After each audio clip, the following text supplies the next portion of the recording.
खबरों के निष्पक्ष विश्लेषण के लिए सब्सक्राइब करें Jantantra TV and press the bell icon. Never miss any update. आगे बढ़ते हैं। हमारे साथ इस वक्त प्रमोद तिवारी जी जुड़ चुके हैं, कांग्रेस पार्टी के सीनियर नेता हैं। बहुत बहुत स्वागत है प्रमोद जी आपका जनतंत्र टीवी पर। क्योंकि पूरा देश लॉकडाउन है, ऐसे में सरकार लगातार लोगों से अपील भी कर रही है आपकी घरों में रहें, लॉकडाउन का पालन करें, लेकिन जो मामले लगातार कोरोना को लेकर बढ़ते जा रहे हैं वो भी एक चिंता का विषय है। प्रमोद जी, आपको लगता है कि जो प्रयास सरकार कर रही है वो सफल होता हुआ नजर आ रहा है? क्योंकि एक तरफ हम देख रहे हैं कि हॉस्पिटल्स में सरकार की तरफ से कहा जा रहा है कि बेड की संख्या बढ़ाई जा रही है, कोविड हॉस्पिटल बनाए जा रहे हैं, ये तमाम व्यवस्थाएं की जा रही हैं, लेकिन दूसरी तरफ चिंता ये भी है कि मामले तकरीबन 71,000 के पार हो चुके हैं। देखिए, ये महामारी है, इसके पहले नहीं आई थी कभी। इसके बारे में न कोई वैक्सीन है, न कोई दवा है, न कोई तैयार था। हम इतना कह सकते हैं कि हमारी सरकार ने जो कदम उठाए जी। वो प्रयास तो उनका था कि इसे रोका जाए, परंतु प्रयास अपनी जगह था। जो रणनीति बनाई उसमें कुछ समस्याएं रह गई जो आज चरम पर है। जैसे प्रधानमंत्री जी ने आके घोषणा कर दी, जैसे काले धन वाले में की थी उन्होंने नोटबंदी में, कि 8:30 बजे करीब आए और कहा कि जो जहां है वहीं 21 दिन के लिए रुक जाए, लॉकडाउन में चला जाए। ये कोई काला धन तो नहीं था जो भाग जाता। ये बैक्टीरिया, जो ये वायरस आया हुआ है, नतीजा ये हुआ कि एक अफरा तफरी हो गई। मजदूर सबसे ज्यादा इसमें पीड़ित हुआ, छात्र नौजवान सबसे ज्यादा पीड़ित हुए। और आज इतने दिन के लॉकडाउन के बाद जिस अनियंत्रित ढंग से मजदूर आ रहे हैं, मुझे डर लग रहा है। प्रधानमंत्री जी ने भी कल कहा कि ये जब पहुंचेंगे गांव में, जब पहुंचेंगे इतना लंबा सफर, असुरक्षित सफर करके, तो ये बेचारे जो अपनी जान बचाकर, जान के लिए आए हुए हैं, किसी तरीके से 4-4 दिन के भूखे हैं, 1,500 हजार किलोमीटर पैदल चल के आए हैं, साइकिल पर चल के आए हैं, गर्भवती महिलाएं आई हैं, वो दृश्य कौन भूलेगा। रेलवे ट्रैक पे पड़ी हुई 16 बॉडीज, डेड बॉडीज, और रोटियां बिखरी पड़ी। जिस रोटी के तलाश में गए थे वो उनके शरीर के पास पड़ी है। तो कहीं ना कहीं ये चूक लगातार हुई रणनीति बनाने में, और आज नतीजा ये हो रहा है कि सबसे ज्यादा सुरक्षित कोई है तो वो गांव है जहां ये लौट कर आ रहे हैं। काश इन मजदूरों को भरपेट खाना मिल जाता, सुरक्षा मिल जाती और रहने का इनका इंतजाम होता जहां थे, और इस तरह बेचारे असुरक्षित पैदल चलकर बिना मेडिकल टेस्ट के आते तो शायद गांव भी सुरक्षित रहते। तो कुल मिला के कहीं ना कहीं गड़बड़ी तो हो गई, जल्दबाजी हो गई। सिंगापुर का अगर पैटर्न इन्होंने अपनाया होता, ताइवान का पैटर्न अपनाया होता, 1 हफ्ते का समय दे देते। जो लोग लॉकडाउन में जाना था जिनको, वो अपनी जरूरत के सामान इकट्ठा कर लेते, कहीं जाना था पहुंच जाते, तब लॉकडाउन होता तो ज्यादा बेहतर होता। फिर भी विनम्र अपील मेरी है, मैं कहूंगा, मेरी पार्टी कह रही कि जो जहां है वहीं रहे, पैदल ना चले, सड़कों पर ना आए, रेल ट्रैक पर भूल के ना जाए, और अपने आप को छिपाए नहीं, बल्कि अपने आप का मेडिकल टेस्ट कराए, मेडिकल एग्जामिनेशन कराए, और उसके बाद क्वारंटाइन में रहे। ये उनके भी हित पे है, उनके परिवार के हित में भी है, और उस गांव के हित में भी है जिस गांव ने उन्हें याद आया और वहां वो पहुंचे। लेकिन प्रमोद जी, आपने बात कही मजदूरों की, और हम भी लगातार अपने कई कार्यक्रमों में इस बात को उठाते रहे हैं और सरकार से कई बार हमने सवाल भी पूछे इस बाबत। सरकार कहती है कि मजदूरों को वापस लाया जा रहा है, जिन जिन राज्यों में फंसे हुए थे तमाम राज्य सरकारें इसके लिए प्रयास भी कर रही हैं। लेकिन एक बड़ी समस्या उन मजदूरों के लिए ये हो गई थी कि वहाँ पर उनको न खाने की इतनी ज़्यादा दिक्कत थी, एक वक्त की रोटी उन्हें नहीं मिल पा रही थी। तो प्रयास सरकार ने किए थे, वो ठीक है, और एक संदेश भी दिया कि आप जहाँ हैं वहीं रहें, लेकिन सबसे बड़ी समस्या तो प्रमोद जी पेट की आ गई थी, एक वक्त की रोटी की आ गई थी।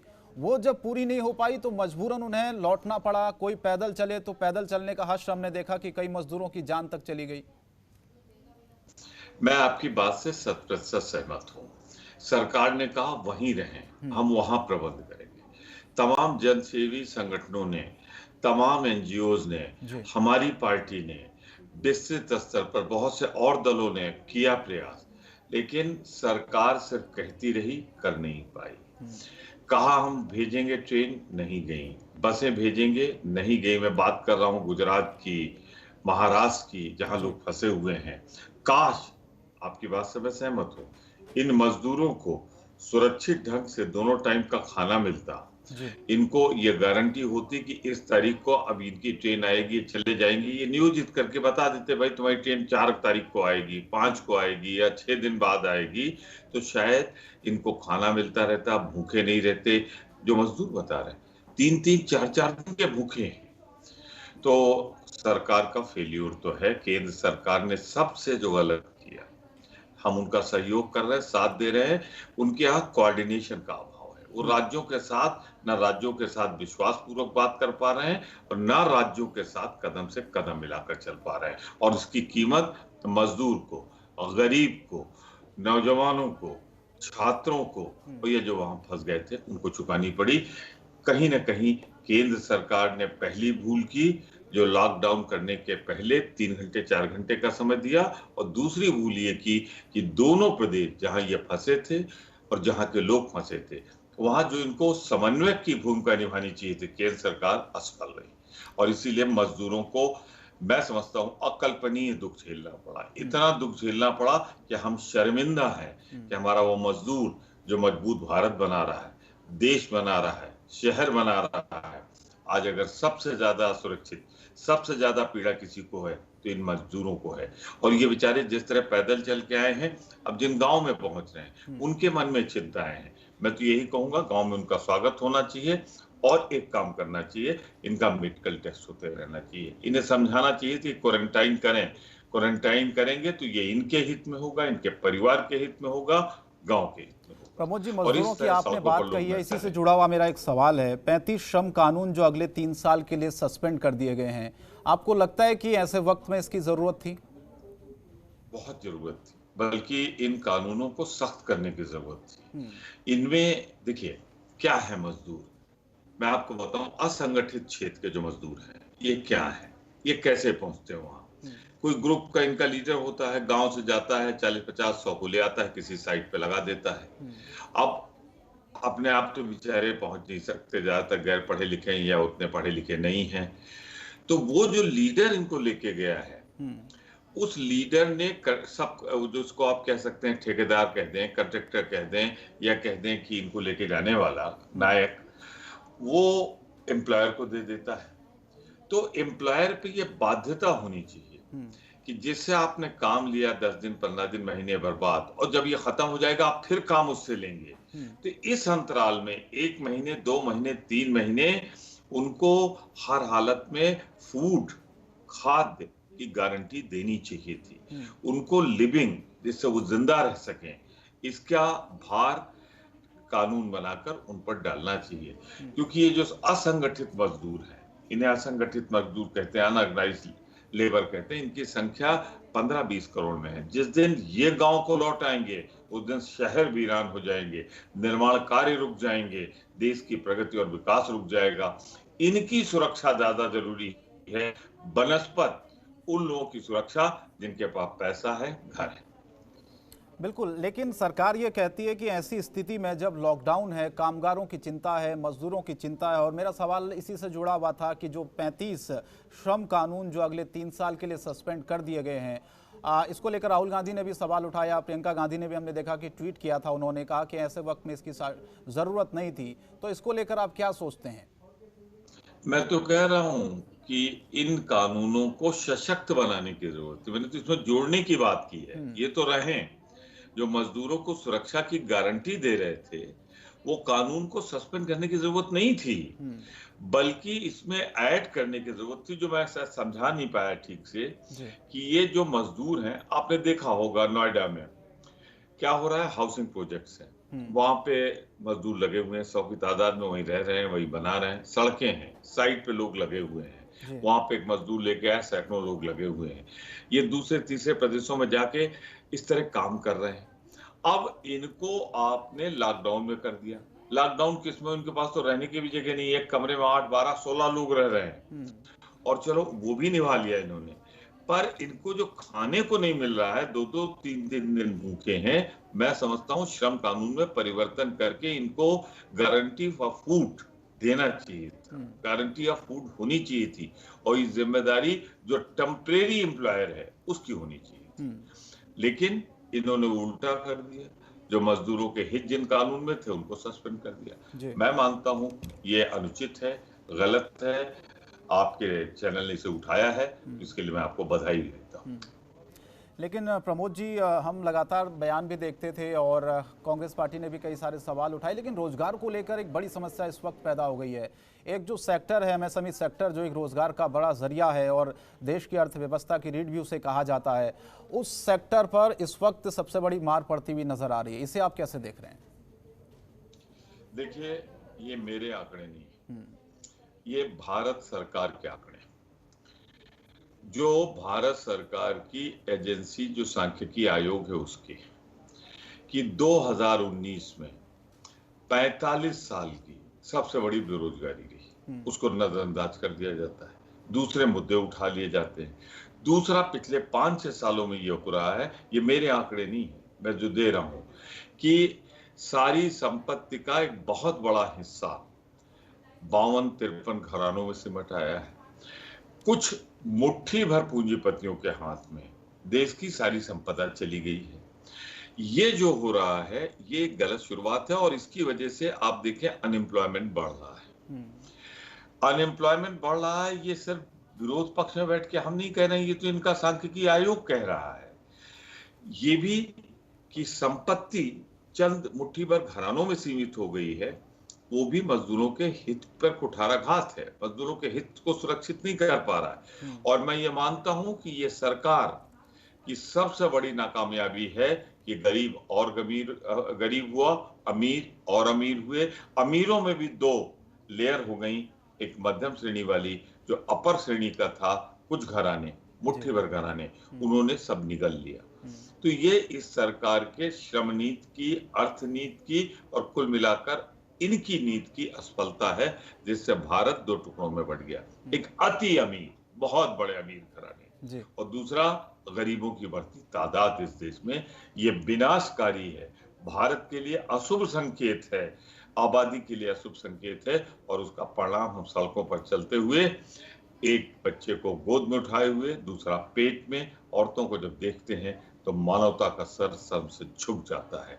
ये मजदूरी है ना, असंगठित मजदूर है, पर हैं तो ये गए थे 2 प्रांत 3 प्रांत 1500 किलोमीटर, इसलिए तो नहीं थे कि घूमने गए थे, पर्यटक तो नहीं थे, ये तो इसलिए कि अपने पेट की आग बुझाने के लिए गए थे। और जब उनको 2 महीने 1.5 महीने, आज 50 दिन पूरे हो जाएंगे कल, आपने डाला था, तो 50 दिन के फूड की गारंटी सरकार को देनी चाहिए थी। ये हमारी संप्रभुता संपन्न सरकार है, ये सबकी सरकार है, समाजवादी सरकार है, तो इसको एसेस करना चाहिए कि कितने लोग भूख से। अब आप कहते रहिए टेलीविजन पे चिंता मत करो, चैनल्स पे कहते रहिए हम आपको लाएंगे, पर लाएंगे कब? जब 15-20 दिन बाद वो जिंदा नहीं रहेंगे। तो ये क्यों? हवाई जहाज से लाने के लिए आप उन अमीरों को तो तैयार हैं जो दुनिया भर में हैं, उनके लिए तो हवाई जहाज जा रहे हैं, शुरू में मुफ्त में गए, पर गरीबों को लेने के लिए ट्रेन भी नहीं, गरीबों को लाने के लिए बस भी नहीं, गरीबों को लाने के लिए, खिलाने के लिए मिनिमम साधन भी नहीं। कहीं ना कहीं केंद्र सरकार फेल हुई है, और उत्तर प्रदेश और केंद्र सरकार का तालमेल का जो ये अभाव है, आज लाखों लोग भूख से मर रहे हैं। अच्छा प्रमोद जी, जो मजदूर वापस आए थे उसमें कई सारे मजदूर थे जिनसे हमने भी बात की, उन्होंने बोला कि उनके पास पैसे नहीं थे आने के लिए, उसके बावजूद भी उनसे टिकट लिया गया, पैसे लिए गए, किस तरह से वो लोग आए होंगे, तो इस पर आपका रिएक्शन मैं चाहूंगा। लगता है कि इसकी जरूरत थी, क्योंकि खुद उन मजदूरों ने टिकट दिखाया था वहां पर। एक तरफ सरकार ये कह रही थी कि उनको लाया जा रहा है, व्यवस्थाएं कराई जा रही हैं, दूसरी तरफ उन्हीं मजदूरों से पैसा लिया गया। ये कहां तक जायज आपको लगता है? थोड़ा पीछे ले चलूंगा आपको। जिस दिन पहली बार ये लॉकडाउन हुआ, उसके 2-3 दिन बाद आपके नोएडा बॉर्डर पे, गाजियाबाद बॉर्डर पे लाखों लोग पहुंच गए। मुख्यतः उत्तर प्रदेश के लोग थे, राजस्थान के लोग थे।